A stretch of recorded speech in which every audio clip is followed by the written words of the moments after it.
สบายดีท่านผู้ชมวันนี้เราก็บรรยากาศเรามาเลาะงานเด้อนี่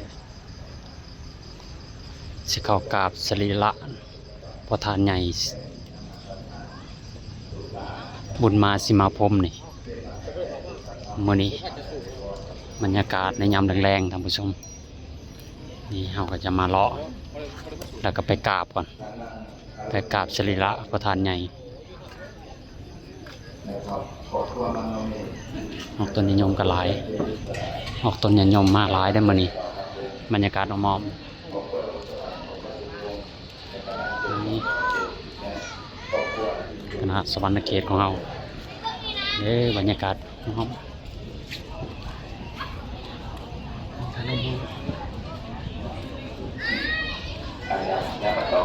นี่ถ่ายถ่ายให้ตามผู้ชมได้เบิ่งขณะบอกว่าลูกหลานที่สีทองอาเจริญพรเจริญยังอีกใจหนึ่งเด้อยังมากันกบอีกทานหนึ่งเจริญพรเจริญยังความแล้วขอเจริญพรเจริญยกเอาแต่ผ่าไตรจีวรบางสกุลอธิษฐานจิตน้อมบุญสาคุณแล้วว่าปืนบนละครแห่อันนี้ราชรถสาธุสาธุสาธุอนุโมทามิบรรยากาศแล้วกลับมานั่งบนเก่าบรรยากาศในค่ำคืนมื้อนี้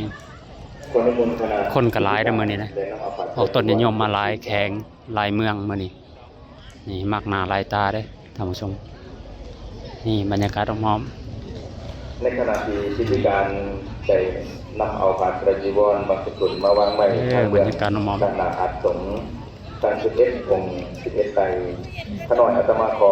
อนุญาตประกาศรายชื่อรายนามของคณะกรรมการนี่ก็ออกต้นนิยมมาเนาะกำลังมาก็มีออกต้นนิยมมาหลายกระทรวงต่างประเทศ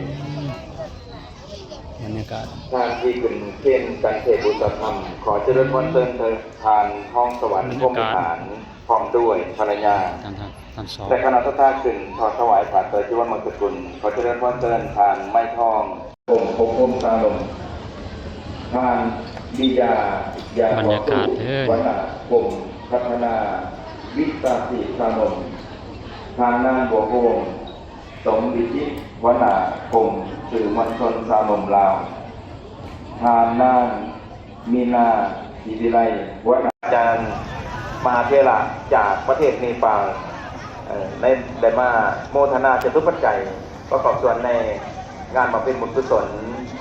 บูชาคุณแด่พระอาจารย์ใหญ่2คณะจากคณะที่เป็นคณะของเราเนาะพระอาจารย์เป็นทั้งคณะจะต่างที่กับอยากไปนำตรงเพิ่นเข้าสู่ที่พักแล้วเพิ่นเดินทางมาไกลเนี่ยก็เพิ่นอาทิอิดเมื่อยเนาะก็เป็นพ่อแม่ครูบาอาจารย์มหาเถระผู้อาวุโสผู้ทรงคุณเดชพระท่านอันนี้มันขนาดว่าอาจารย์เจ็บสายโยมน้ำอาจารย์สุดโอ้มือนี่คนเกี่ยวขนาดมือสุดท้ายเด้อพระท่านใหญ่มหาเวทกัจเจไนมาเทศตบท้ายเนาะเป็นมหาเถระสูงสุดในองค์การสงฆ์ของพวกเราที่ยังปฏิบัติภารกิจหน้าที่ศาสนากิจหักใส่ประเทศชาติหักใส่ศาสนาได้ช่วยดีเสมอมาในการเป็น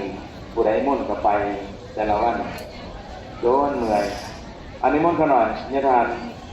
านในบุญชวนขณะพระอาจารย์ในคณะประจำได้มาเป็นเนื้อน้ำบุญสายข้านสายบุญครับจากพระอาจารย์ใหญ่ห้องอธิการบดีฝ่ายการต่างประเทศของเพื่อนก็จะมีมหาลัยสงฆ์เพื่อนมีอธิการบดีห้องอธิการบดีฝ่ายต่างประเทศเพื่อนจะมามอบผ้าไตรจีวรและจตุปัจจัย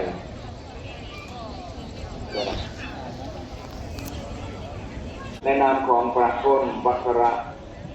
ที่ราชาอธิการบดีมหาวิทยาลัยมหาจุฬาลงกรณราชวิทยาลัยนอกผ้าไตรยามหาทงยามหาค่ายเนาะพาไปหาไตรเมไตรหุบรวมกันจะน้อยสาธมิก2พี่น้องเนาะเพื่อนสหธมิกสาธุขนาด ขออนุโมทนาขอบพระคุณแผ่หลายๆขนาดต่อไปนี่ทั้งพระอาจารย์ก็ Buddhist Culture Exchange เนาะโมทนาเป็นจตุปัจจัยหยิบออกมาจากเงินหยวนเนาะเป็นเงินกี่เท่า64,000 กี่เนาะเอาพระอาจารย์มหาเถระจากประเทศเนปาลได้กางเขียนมาไว้เนาะคณะพิธีการ The World Alliance for Buddhist Culture Exchange the amount money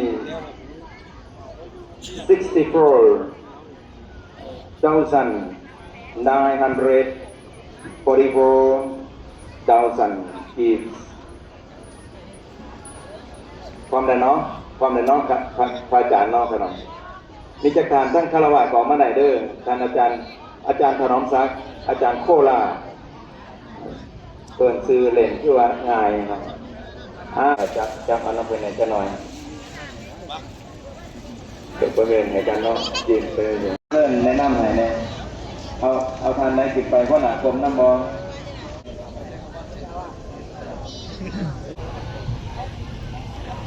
วัดใจร้อนการทำบอลท่านเดินเดี๋ยวน้องไปคิดไป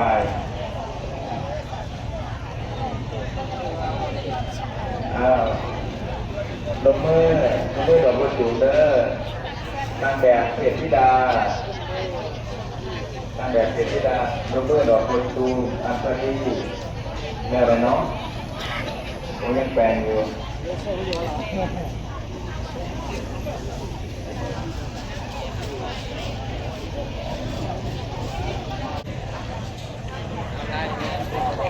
สาธุคือถือว่าเดี๋ยวมาเจอได้มาตรงนี้บอกว่าบอกอะไรขอมาให้คุณออกไปอย่างที่ผมจากพระเจ้าดาวเนี่ยขั้นตอนที่จะต้องได้ปฏิบัติที่เราเรียนกันนะครับอาจารย์เสถียรเลขาในคณะใหญ่คณะชุดสองก็ได้ติดตามอยู่ในคณะก็ออกเป็นระเบียบว่าตั้งแต่เมื่อยังท่านสังฆาผมเดินทางคณะสงฆ์วัดสงฆ์สกัดวัดไทยแล้วก็ต้องส่วนแล้วก็เพื่อนไม่รับให้สายงานสัญญาส่วนต้องได้สัญญาในนามนั้นและในงานพิธีในงานทุกโอกาสโลกมาจะเป็นวันใดด้วยปฏิญาณที่น่าเรียกจะเป็นที่ขอให้ขอได้ตามในพระพุทธครูบาอาจารย์โอ้โหนะครับ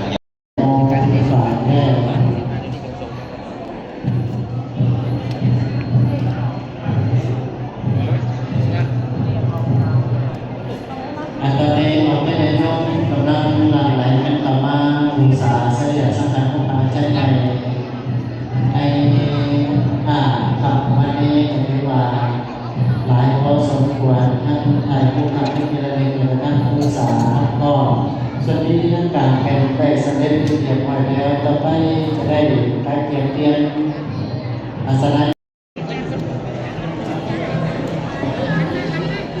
อันนี้มดอนุกรรมการอาจารย์แต่ละองค์คณะสถานที่สิบที่ต้อง